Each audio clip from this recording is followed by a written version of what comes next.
आपण आषाढी एकादशी साजरी करतोय। आषाढी एकादशी हिंदू मधला एक पवित्र सण आहे। या दिवशी अनेक लाखो भक्त पायी चालत पंढरपूरला येतात आणि विठोबा आणि रुक्मिणीच्या दर्शनासाठी रांगेत उभे राहतात। त्यानंतर त्यांचं दर्शन होतं, तो एक आनंद सोहळा असतो। बरं, हे जे चालत येतात त्यालाच काय म्हणतात? वारी। काय म्हणतात? वारी। या वारीमध्ये जेव्हा सर्वजण येतात तेव्हा सर्वजण ज्ञानोबा तुकाराम ज्ञानोबा तुकाराम असं म्हणत येतात। या वारीची सुरुवात विठ्ठलपंतांनी केली। ज्ञानेश्वरांचे वडील जे आहेत, संत ज्ञानेश्वरांचे जे वडील आहेत त्यांनी याची सुरुवात केली, संत ज्ञानेश्वरांच्या वडिलांनी। तेव्हापासून अजूनपर्यंत वारी चालूच आहे। अशीच वारी ज्यांनी केली असे अनेक संत आपल्या महाराष्ट्रात होऊन गेलेले आहेत। तर त्या संतांची आज मी तुम्हाला माहिती देणार आहे। आहेत संत जनाबाई। संत जनाबाईंची पण विठ्ठलावर खूप भक्ती होती। त्यांनी 200हून अधिक ओव्या केलेल्या आहेत विठ्ठलाशी निगडीत। त्यांची भक्ती इतकी अप्रतिम होती की स्वतः विठ्ठल त्यांच्या बरोबर येऊन जात्यावर ओव्या म्हणत असत। संत गोरा कुंभार यांची एक गोष्ट खूप प्रसिद्ध आहे, माहितीये का काय आहे? ते एक दिवस पूर्ण माती मडक्यासाठी तयार करत होते, विठ्ठल विठ्ठल विठ्ठल विठ्ठल प्रेमाने म्हणत। तेवढ्यात काय झालं, त्यांची पत्नी त्यांना म्हणाली की मी पाणी आणायला जाते, तुम्ही आपल्या बाळाकडे लक्ष द्या।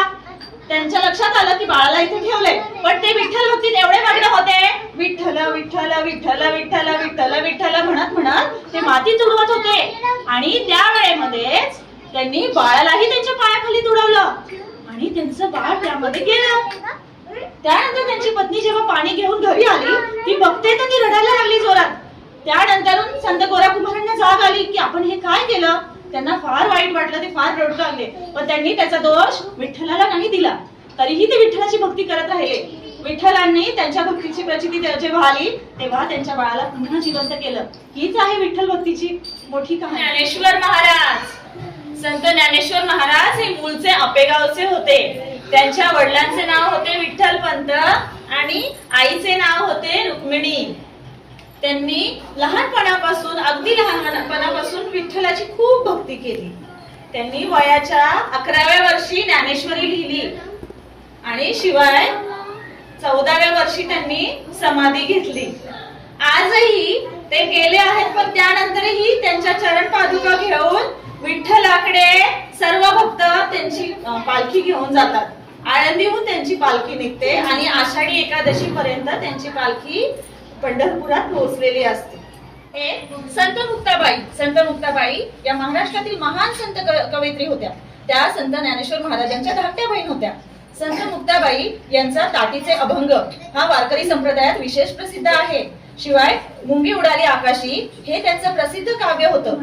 10 वर्षांची लहानशी मुक्ताई चांगदेवांची गुरु झाली होती।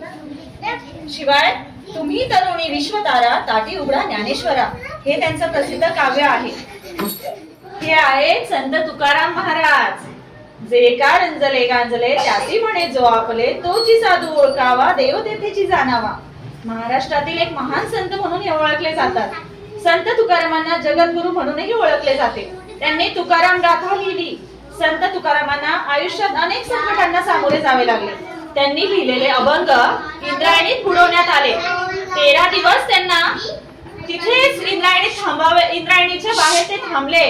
त्यांना खूप वाईट वाटले जेव्हा त्यांच्या गाथा पाण्यामध्ये बुडवल्या गेल्या, पण त्यांनी अन्नाचा एकही कण न खाता विठ्ठल विठ्ठल विठ्ठल म्हणत 13 दिवस ते इंद्रायणीच्या काठी राहिले।